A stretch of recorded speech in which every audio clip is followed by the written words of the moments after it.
Qual é a importância do sexo em um casamento? É normal que um casal fique sem ter relações sexuais por muito tempo? A Bíblia nos oferece ferramentas que nos ajudam a ter um casamento abençoado. Por isso, é importante estudar as Escrituras e compreender o que o Senhor quer nos ensinar através delas. Hoje eu quero ministrar uma palavra que vai fortalecer o seu relacionamento conjugal.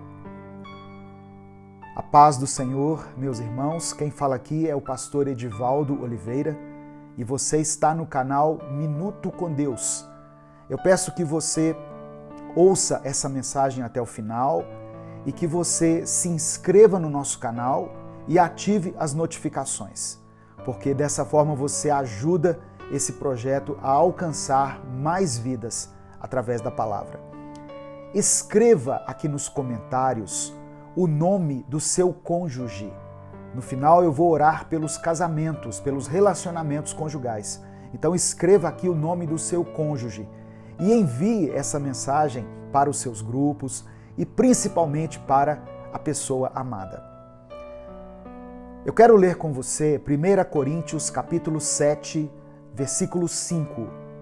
Está escrito: que os dois não se neguem um ao outro, a não ser que concordem em não ter relações por algum tempo, a fim de se dedicar à oração. Mas depois devem voltar a ter relações, a fim de não caírem nas tentações de Satanás, por não poderem se dominar. O apóstolo Paulo escreveu essa carta aos Coríntios, respondendo a várias perguntas que eles haviam feito naquela época. Mas essa é uma questão que até hoje está presente em vários casamentos.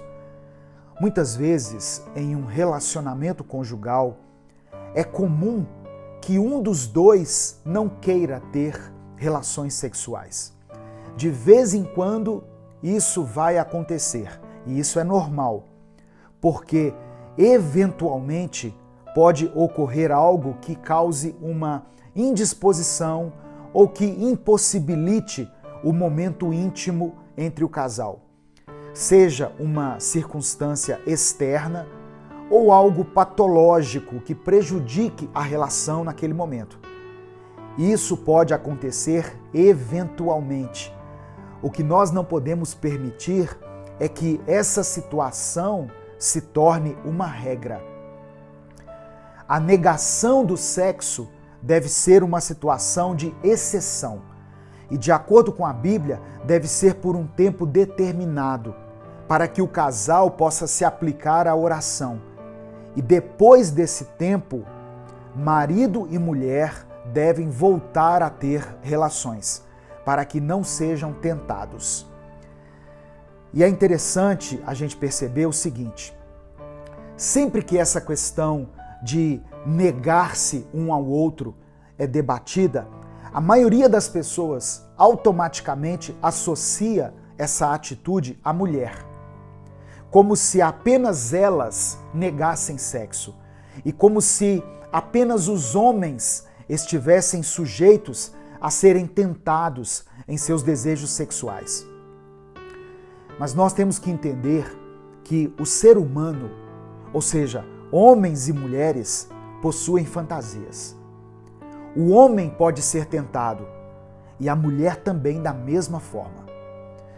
Nós fomos criados em uma cultura onde se acredita que o homem não consegue conter os seus impulsos sexuais, mas a mulher consegue. Isso é um mito.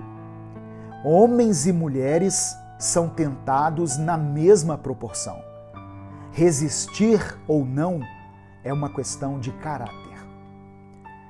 Tem uma versão da Bíblia que eu gosto, que é a Mensagem, onde o texto de Paulo foi traduzido da seguinte forma: os impulsos sexuais são fortes, mas o casamento é forte o bastante para contê-los. permitindo uma vida sexual equilibrada e plena num mundo de desordem sexual. O leito matrimonial deve ser marcado por mutualidade. O marido procurando satisfazer a esposa procurando satisfazer o marido. A abstinência sexual é possível por um período de tempo, se ambos concordarem e se for para algum propósito de jejum e oração, mas apenas em ocasiões assim. Depois, voltem um para o outro.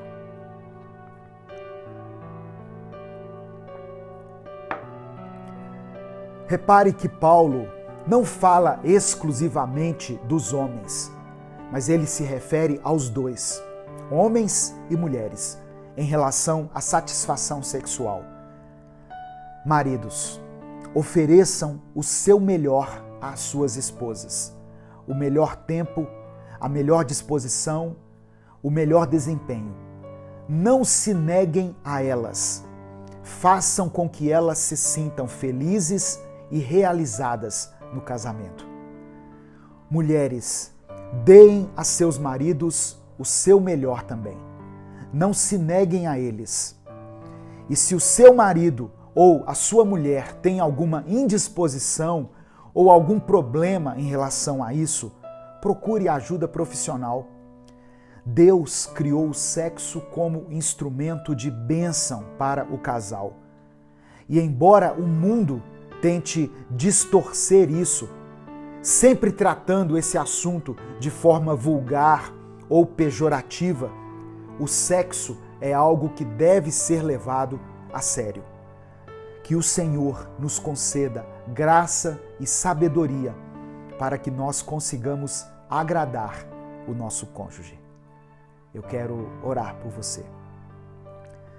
Senhor nosso Deus, te agradecemos, Pai, pela tua santa e poderosa palavra, que nos faz melhores como maridos e esposas a cada dia.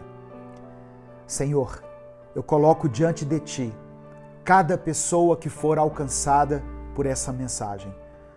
Que o nosso casamento não se resuma a uma simples tentativa de nos tornarmos mais felizes, mas que a nossa vida seja um instrumento que faça feliz a pessoa que o Senhor colocou ao nosso lado. Eu peço que o Senhor abençoe cada área da nossa vida que esteja deficiente e, em especial, a área sexual. Que possamos saciar os nossos cônjuges e sermos saciados por eles, segundo a tua vontade. É por isso que nós oramos e te agradecemos em nome de Jesus. Amém. Compartilhe essa mensagem, ela pode transformar a vida de alguém. Se inscreva aqui no nosso canal e ative as notificações, porque assim você nos ajuda a manter esse projeto de pé. Não deixe de baixar no seu celular o nosso aplicativo. Já está disponível na versão iOS e na versão Android. Conheça a nossa loja online, minutocondeus.net. Deus te abençoe.